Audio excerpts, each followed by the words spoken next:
I think I'm just fine and dandy.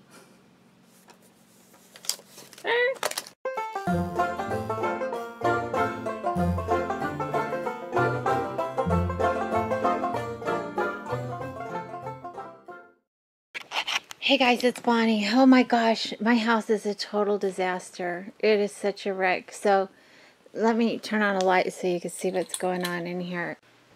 There are, oh, see, look, creepy cracks up there. And sometimes these beams will fall down, the small beams. So also, you can see like here, look at that, where the paneling has come apart from itself. It's terrible. The house is getting gutted. Even here in the hallway. Look at this. That's gross. Also, in case I didn't show you, the hallway is getting done and it's the same way. And the same in the bathroom. Our bedrooms aren't like that. They don't have that. And the bathroom is also a hot mess. I hate that. So we're putting in recessed lights and can we afford this? Nope. No, are you kidding? With the hospital bills and my dental bills, we so can't afford it. But I'm going to talk about that in just a second. I'll be right back. Okay, I'm back. And what a mess, huh?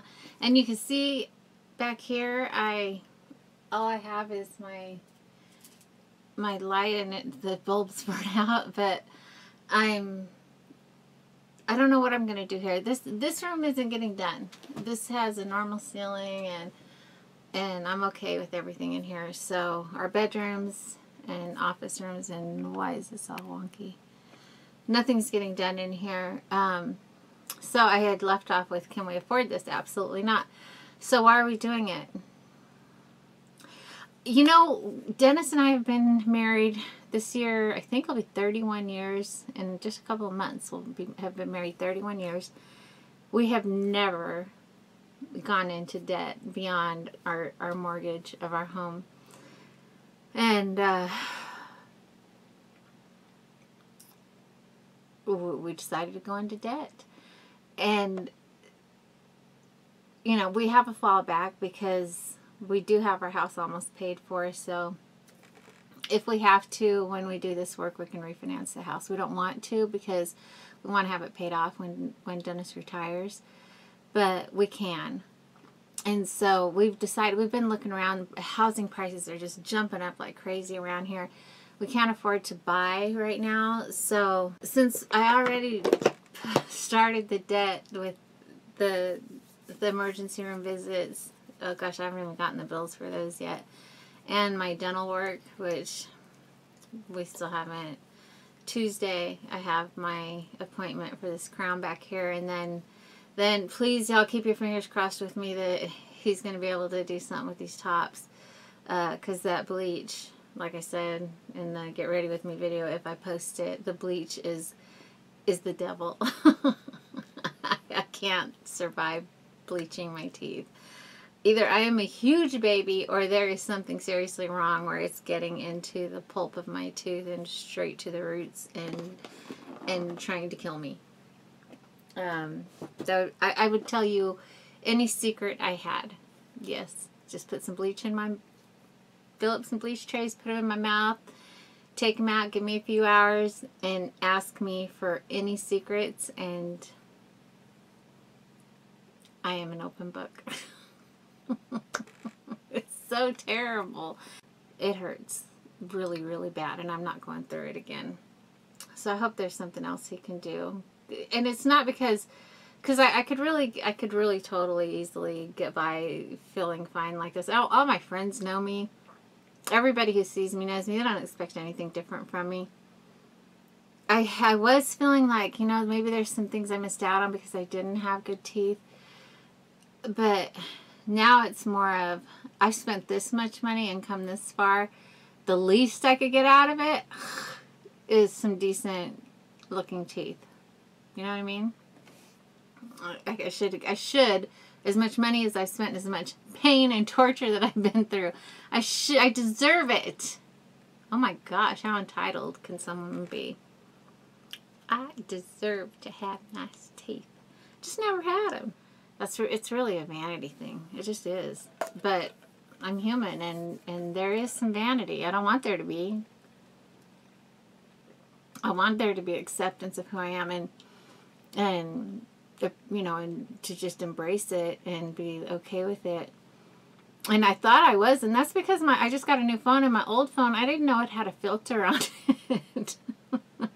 I took a selfie with my new phone today, and I was like, who's that old lady with all the wrinkles? No, I want my old phone camera back. Can I put my old phone camera in my new phone? I don't like this.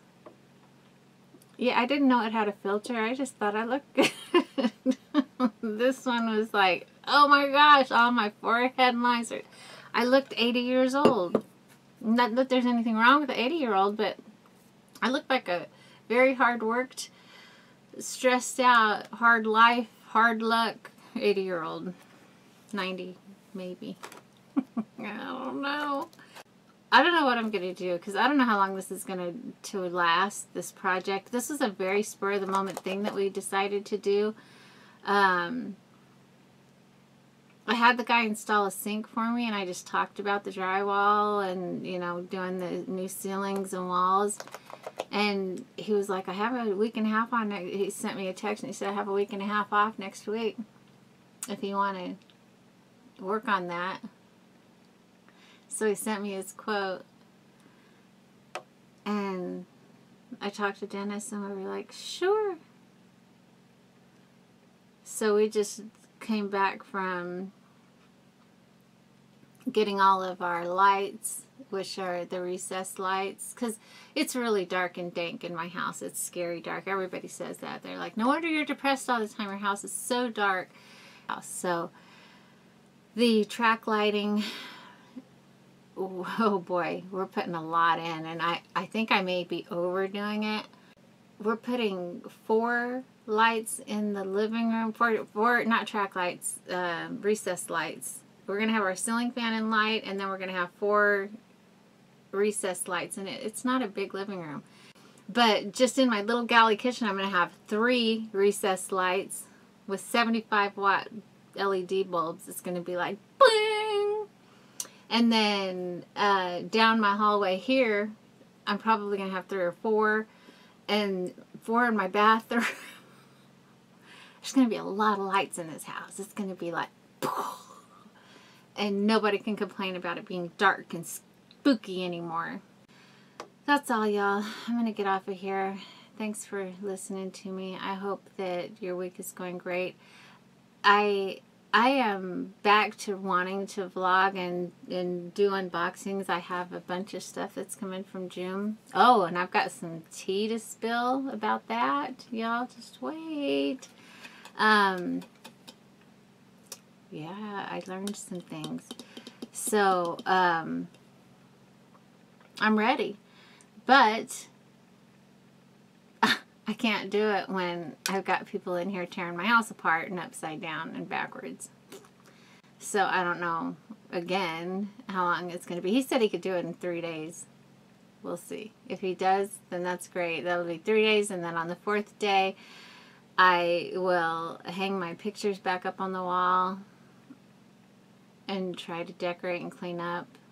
And then on the 5th day, make videos. Oh my gosh, I met a guy from Texas today who came over to help us work. Everybody brought friends, my kids and my nephew. Everybody came over to help us. And this guy, he's from like very close to the little town I used to live in Texas. And he was saying, I knew it because if anybody knows anybody from Dallas, Dallas people in that area, the outskirts of Dallas, they have an accent that's so unique. It's so different than any place else in Texas even. You know, they have the really thick y'all, and you guys hear it with me sometimes. I try to hold it back. But sometimes if I get on a roll, I can be like, oh my goodness, girl, you just, and y'all have been here, and y'all have been seeing me do that, and I have to really keep myself reeled in because, and when I was talking to him, I found myself just rolling into it, and we were talking about all the places in these teeny tiny little towns, and it's like, oh my gosh, we're from the same place and the same, And I just really came to like this guy, and he's dating my niece, which is so cool because I like him just because he's from the same area I am. But mainly because in that specific area of Texas, in those teeny tiny little towns in Texas, I know that me personally, that's a big part of where I learned good manners, where I learned, where I got a lot of my morals, where I set my moral compass, and how I learned how to treat other people and how other people treated me, and to be able to expect to be treated well, and you know, and I think everybody that's in that little area, and God bless all of you, God bless Texas. But seriously, people in those outskirts of Dallas, the Sigaville, Klebergs, Waxahachie, Denton, Mesquite, Box Springs, all those little areas, those little outskirts of Dallas, and I'm not saying them all. There's a lot more. Pleasant Grove. God bless your hearts. Bless your hearts. Y'all are the salt of the earth, and you taught me. You taught me. You had a big part to play in who I am, and I think I'm just fine and dandy. Okay, I love you guys. I'll talk to you later. Take care. God bless. Mwah. Bye.